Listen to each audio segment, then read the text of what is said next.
India में आज तक आजादी से लेकर शायद ही किसी लड़की को मृत्यु दंड प्राप्त हुआ हो, मतलब लटकाया गया हो। मैं ये बात आपको क्यों बोल रहा हूं, क्योंकि अभी जो मेरठ का एक हादसा आपने देखा जिसमें एक लड़की है शायद मुस्कान नाम से, और उसने अपने प्रेमी, नाम है साहिल शुक्ला करके शायद, उसने अपने प्रेमी के साथ मिलकर अपने पति की हत्या कर दी है ना। तो अभी ये मामला बहुत जोरों पर है और लोग मुस्कान और साहिल के लिए फांसी की मांग कर रहे हैं। लेकिन आप सबको बता दूं, भारत में पहला ऐसा केस है जिसमें लड़की ने प्यार में अंधा होकर अपने प्रेमी के साथ मिलकर 7-8 हत्याएं की थी। ये पहला केस शुरू होता है सामान्यतः 2008 में, जब उत्तर प्रदेश के अमरोहा जिले की रहने वाली शबनम ने अपने प्रेमी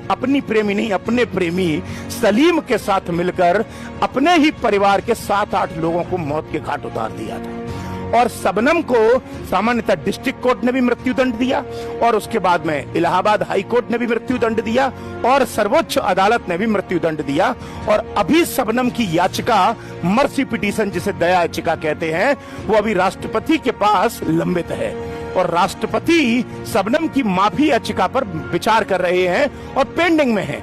अगर राष्ट्रपति ने माफ कर दिया तो बात अलग है, अदरवाइज शायद शबनम पूरे भारत की पहली ऐसी महिला होगी जिसको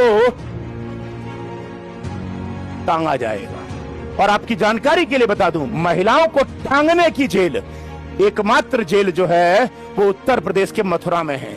तो जो शबनम का मामला है वो उत्तर प्रदेश के अमरोहा जिले का है, और अभी शबनम जो है वो सामान्यतः मथुरा जेल में, शायद, मैं श्योर नहीं हूं लेकिन शायद शबनम अभी जो है वो मथुरा जेल में क्या कहते हैं, भर्ती मतलब अंदर है उसमें। और शबनम ने पता है क्या हुआ था, जब उत्तर प्रदेश में जब शायद सुश्री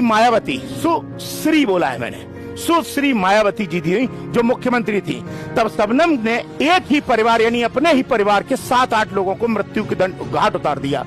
और इसका पता कैसे चला, क्योंकि जब ये 7-8 लोग मारे गए तो शबनम ने ये कहा था कि कुछ लोग आए घर में लूटपाट के सिलसिले से, और उसके बाद मेरे घर के सब लोगों को मार दिया और मैं अकेली बची हुई थी क्योंकि मैं नहा रही थी और उनको पता नहीं चला। बाद में चूंकि 7-8 लोग मारे गए तो मायावती जी को ये पता चला ये बात कि ऐसे ऐसे बात है, तो मायावती जी अमरोहा गई अगले दिन और जाके शबनम को गले लगाया और कहा तू टेंशन मत ले, सबको न्याय, तुझे न्याय मिलेगा और सबको क्या कहते हैं अंदर करवाऊंगी जो दोषी है। अब भैया चूंकि मायावती जी का हाथ था शबनम के ऊपर, कंधे पे हाथ रख दिया कि टेंशन मत ले, तो डीएम-एसपी भी अलर्ट हो गए बिल्कुल। अब हुआ क्या, डीएम-एसपी ने पूरा का पूरा शबनम के साथ में सांत्वना बरती, लेकिन बाद में जब शबनम की कॉल डिटेल निकाली गई तो पता चला शबनम ने एक ही दिन में 40 से 50 बार वो एक नंबर पर कॉल की थी। साथ ही चूंकि शबनम बीमार ना हो जाए इसलिए शबनम का मेडिकल कराया गया कि शबनम ठीक तो है, क्योंकि भैया उसके परिवार के 7-8 लोग चले गए हैं तो कहीं ऐसा तो नहीं है हालत नाजुक हो। तो बाद में जब मेडिकल कराया तो शबनम प्रेग्नेंट निकली, जबकि शबनम की ऑलरेडी शादी नहीं हुई थी। तो जब शबनम की शादी नहीं हुई तो प्रेग्नेंट कैसे हुई? तो पुलिस ने यहाँ पर जांच घुमाई।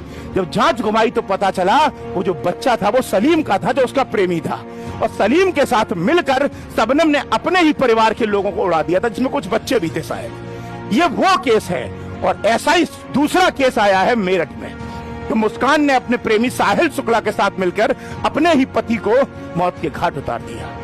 मैं ये नहीं कहूंगा कि ऐसा क्यों हो रहा है, बट मैं सिर्फ आपको ये बता रहा हूं कि सामान्यतः ये 2 ऐसी घटनाएं हैं जो लोगों को सोचने पर विचार कर रही हैं कि लड़की एक सामान्यतः प्यार के हद में जाकर इस कदर कार्यवाही कर लेती है या इस कदर सोच कर लेती है कि वो अपने आने वाले भविष्य के बारे में बिल्कुल भी नहीं सोचती। आज के समय में ये एक विचारणीय मुद्दा है और हर व्यक्ति को सोचने पर मजबूर कर रहा है कि क्या इसमें होना चाहिए। अभी मुस्कान ने तो शायद ये डिमांड की है कि उसको उसके प्रेमी साहिल शुक्ला के साथ रखा जाए, जबकि जेल में मुस्कान की डिमांड नहीं चलती। जेल में जेल के रूल चलते हैं, क्योंकि जेल में महिलाओं की सेल अलग होती है और पुरुषों की सेल अलग होती है। तो साहिल अलग है और मुस्कान अलग है, दोनों को अलग अलग बैरक में रखा जा रहा है, दोनों को एक रखा ही नहीं जा सकता।